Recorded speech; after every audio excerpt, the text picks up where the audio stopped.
Hello class and welcome to our Module 4. In this module, we'll be covering Lessons 7, 8, and 9. Lesson 7 introduces us to number bonds. This is what you will see on your screen. You have to count the squares and put how many squares you see in the circle.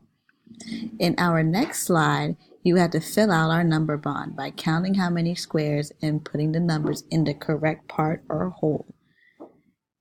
In Lesson 8, we will be doing some sorting. We will find the shapes with three straight sides, and you'll place them in our rectangle. Also, you will sort our shapes with the ones with no corners and sides with 3 sides. Then you will fill out your part whole with the numbers at the bottom.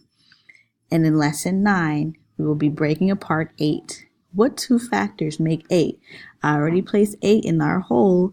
What 2 numbers have to go in our parts? As you go through this lesson, make sure you are counting and paying attention to all the shapes and numbers provided for you.